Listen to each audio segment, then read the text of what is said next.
যদিও বামেরা তাদের প্রচারে যারা প্রচার করতে শুরু করেছে তারা জানে যে বামেরা হারবে,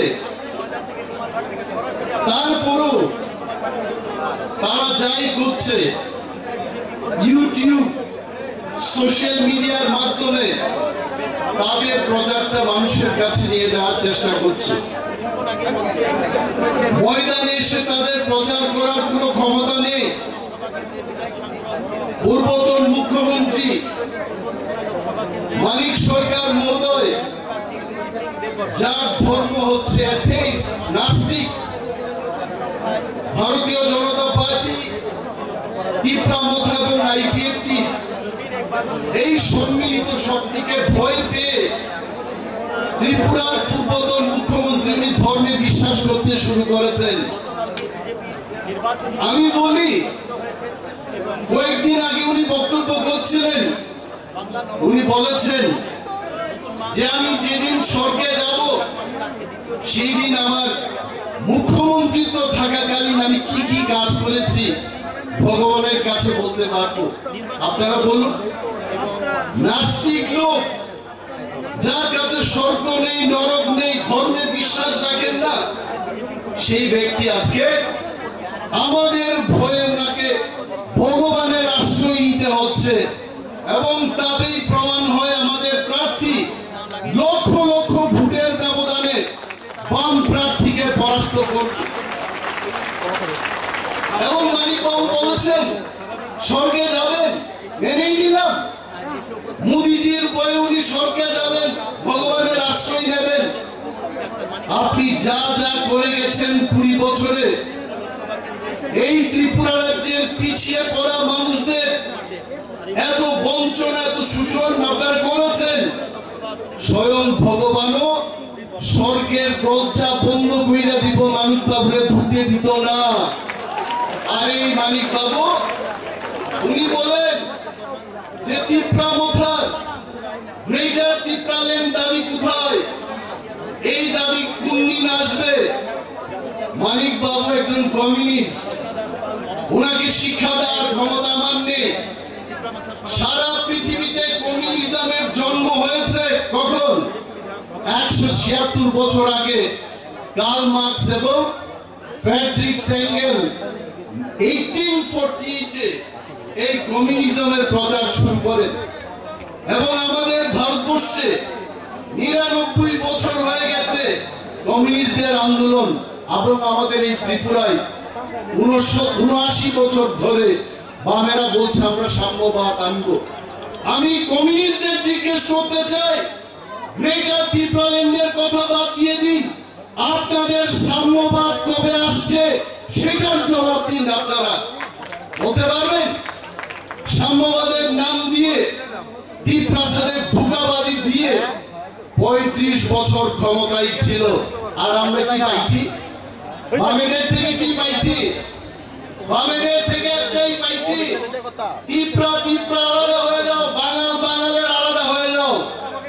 পাহাড়ি বাঙালি ভাই পাই না, সুযোগ পাইলে যে যেখানে পাই তোমরা সব কাইটা দাও, মেরা দাও। এটাই তো আমরা দেখলাম। যদিও ইলেকশন কমিশন বলবে কাইটা দাও, মেরা দাও, কেন বলছেন উনি? I have all respect for Election Commission of India and its guideline. কিন্তু এটা ইতিহাস। বামেরা যতবার ক্ষমতায় এসছে তারা 1980 সালের দাঙ্গা আমাদের উপহার দিয়েছে। আবার 97 সালের কথা আমরা ভুলবো না। ত্রিপুরায় উগ্রপন্থা সমস্যার এই কথা আমরা ভুলবো না। এই মঞ্চে দাঁড়িয়ে তীব্রামথা বিজেপি, আইপিএফটি আমরা বলতে পারি, সারা রাজ্যের মানুষকে আমরা বলতে পারি, আমরা যদি ক্ষমতায় বসে থাকি ত্রিপুরায় দাঙ্গা হতে দেব না। বামেদের মতো আমরা দাঙ্গা হতে দেব না। তারা ত্রিপুরাদের কি বলে? আপনারা ত্রিপুরাদের তারা বলে এই বাঙালিরা বাংলাদেশ থেকে আসছে, আর উপজাতিরা ত্রিপুরা ছাড়া আপনাদের অস্তিত্ব সংকটে। তো নিশ্চয়ই ত্রিপুরারা ভয় পাবে। আর বাঙালিদের এসে বলছে বাঙালিদের আমরা চাকরি দিতে পারছি না, ওই সব চাকরি টিপরারা খায়া ফেলাইতেছে। এডিসি পাইছে, রিজার্ভেশন পাইছে, সব চাকরি ওরা খেয়ে নিয়েছে। আমরা পারবো না। দণ্ড এসসি এসটি দের বলছে জেনারেলদের সমস্ত সুযোগ সুবিধা এসসি এসটি রা খায়া ফেলাইতে, জেনারেল আর পাইতো না। বেকারদের বলে আমরা বেকারদের চাকরি দিতে চাই, কিন্তু আমরা পারি না, কারণ ওই যে কর্মচারীদের বয়সের সীমা 58 থেকে 60 বছর করলাম, মানে প্রত্যেকটা অংশের মানুষে মিথ্যা মিথ্যা বলে এরা 35 বছর ত্রিপুরাজ্যের শাসন করছে। আমি কনফিডেন্ট এইটুকু বলতে পারি, পাহাড়ের মানুষ জেগে গেছে, বুঝে গেছে, এই বামেদের আর আসতে দেওয়া হবে না ত্রিপুরায়। আপনারা জেনে নিন এই কথা। এবং 2018 সালে যারা ভোট দিয়ে ভারতীয় জনতা পার্টি এবং আইপিএফটি দের ক্ষমতায় এনেছেন, ওই জনগণ দেবতাদের আমি প্রণাম জানাচ্ছি মঞ্চ থেকে। নতুবা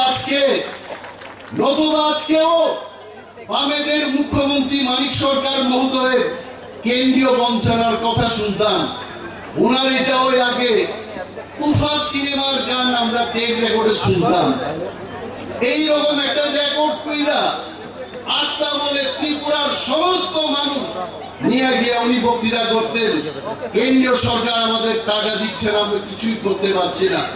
আর ওইদিকে দিল্লিতে মনমোহন সিং, সীতারাম ইয়েচুরি এরা বয়া বয়া চা খায়, আর এখানে ওই সিপিএমরা কংগ্রেস সরকারের বিরুদ্ধে এখানে বক্তৃতা করে।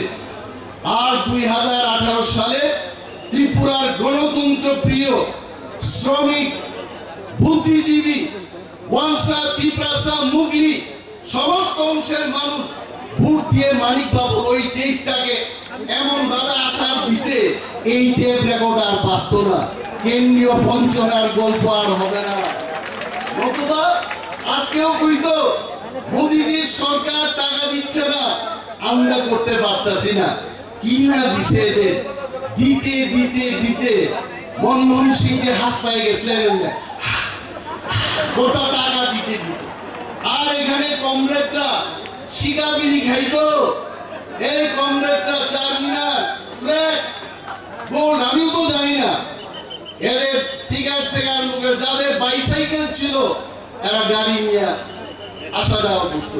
আমরা কি ভুইলা দামু? এইটা আমরা কখনোই ভুলবো না। এই কারণে এইবার এরা একটা জিনিস সরাইতে সাংঘাতিক, এরা হচ্ছে ক্রিমিনাল বুদ্ধি কি কইরা মানুষের মগজে দেওয়া যায়, এটা হচ্ছে তাদের বুদ্ধি। বলছে ত্রিপুরা মোথা এত স্ট্রং একটা আঞ্চলিক দল, এই দলটা কেন আপনারা বিজেপিকে ভোট দেবেন? আমি মানিক বাবুকে জিজ্ঞেস করছি, মানিক বাবু, আপনার সিপিএম দল কংগ্রেসের সাথে আঘাত করেছে, ত্রিপুরার পিছিয়ে পড়া, ত্রিপ্রাসা সহ অন্যান্য অংশের যারা পিছিয়ে পড়া মানুষের সাথে আপনাদের কি চুক্তি আছে? কোনো চুক্তি নাই। কিন্তু ত্রিপুরা মোথা, বিজেপি, আইপিএফটি তিন দলীয় আমরা কেন্দ্রীয় সরকারের সাথে দ্বিপাক্ষিক চুক্তি করেছি। এই রাজ্যে এক ভারত শ্রেষ্ঠ ভারতের লক্ষ্যে আমরা সমস্ত অংশের মানুষের উন্নয়ন করব। এই চুক্তিতে আজকে আমরা একসাথে কাজ করব। আর ওনারা বলছেন যে আনারস, এই আনারস বুইলে গিয়া আপনারা আজকে পদ্ম ফুলে ভোট দেবেন। এই প্রাসাদের যদি কেউ উন্নয়ন করে, পদ্ম ফুলে আমরা কেন ভোট দেব না? আর আমাদের প্রার্থীর বিরুদ্ধে তারা বলছে উনি তো বহিরাগত, বাইরের থেকে আইছেন। আপনারা বলেন তো, এখানে যারা মহিলারা আছেন, কেউ যদি উনার মতো ছত্তিশগড়ে বিয়ে করে যান, ওইখানেই কিন্তু সংসারটা করবেন। আর স্বভাবত আমরা দেখেছি এইখানের মানুষ যখন সেখানে যায় আর দেশে ফিরে না। পাঞ্জাবে বিয়ে করলে পাঞ্জাব থেকে আর ফিরে না। কিন্তু এই মহিলার এত শক্তি, উনার সামনেই বলছি যে উনার মহারাজা হাজবেন্ডকে বুঝিয়ে উনি আবার উনার পৈতৃক ভূমিতে ত্রিপুরায় আমি সর্ব অংশের মানুষের কাজ করব, এমপি ইলেকশনে আমি লড়তে যাচ্ছি। এত বড় একটা শক্তিশালী মহিলাকে আমরা কেন ভোট দেব না? আমরা অবশ্যই ওনাকে আমাকে ভোট দিয়ে জয়লাভ করাবে। তাদের মিথ্যা প্রচারের অভাব আর নেই। একের পর এক অভিযোগ তারা বলে এরা নাকি এইবার, আমি অনেক জায়গায় বলি 350 সিট নিয়ে এরা ক্ষমতায় বইব। বামেদের আমি জিগাইলাম, এক নেতা মোদের জিগাইলাম, আপনারা ত্রিপুরাতে আপনারা যে 350 সিট নিয়ে আইবেন, ত্রিপুরার পূর্ব ত্রিপুরার পশ্চিম ত্রিপুরার মধ্যে কোন সিটটা আপনারা জিতবেন? বলছে এখানে আমরা জিতবো না। তো কেমনে আইব? কেমনে আইব? কিন্তু আমরা এইটুকু বলতে পারি, মোদিজির যে স্লোগান আপকি বার 400 বার, আর ওই 400 সিটের মধ্যে যে 2টা সিট হবে এটা ত্রিপুরার 2টা সিট, এইটাই দিয়ে গণনা শুরু হবে। ভয় কিসে? কোনো ভয় নেই। উন্নয়ন হবে, মানুষের কাজ হবে, ত্রিপ্রাসা অঞ্চলের সমস্ত অংশের মানুষের কাজ হবে। এই কাজ করার লক্ষ্যে আমাদের প্রার্থী বয়ানী প্রীতি দেবী যে আমার সাথে কথা বলছিলেন ওনার হোটেল রুমে, উনি প্রতিশ্রুতিবদ্ধ, তার সংকল্প নিয়ে ত্রিপুরায় এসছেন, উনি কাজ করবেন। উনি বলছেন যে আমি অন্যান্য এমপিদের মতো বসে থাকবো না, আমি সবখানেই চেষ্টা করব কি কি কাজ করে মানুষের কর্মসংস্থান করা যায়, আরো বেশি সরকারের কাজকে ত্বরান্বিত করা যায়, সেই কাজ উনি করবেন। উনি এমনিতেই আসেননি এখানে। অনেক ভালো লেগেছে। এক ভারত শ্রেষ্ঠ ভারত এটা হবে। এবং আর বিশেষ বক্তব্য রাখছি না, আমি শিওর ওইখান থেকে ওনারা বেরিয়ে গেছেন। আরো মাননীয় মন্ত্রী মহোদয়গণ, বিধায়কগণ বক্তব্য করবেন। এই যে একটা সুযোগ, এই সুযোগে আমরা মোদিজিকে এইবার ককবরকে একটা স্লোগান বলবো, যারা ককবরক ভাষাভাষী আমাদের লোক, কিন্তু সিঙ্গল মাথুর নাই বুটি দিন থাকে আরো সবর কম খেলে তেমনি হাইতে বুট নাই বড় পদ্মকুমার হয় তীব্রামথায় তীব্রি বিজেপি নি সিম্বল থাকলে পদ্মকুমার অ্যাবসলিউট মাস্ট।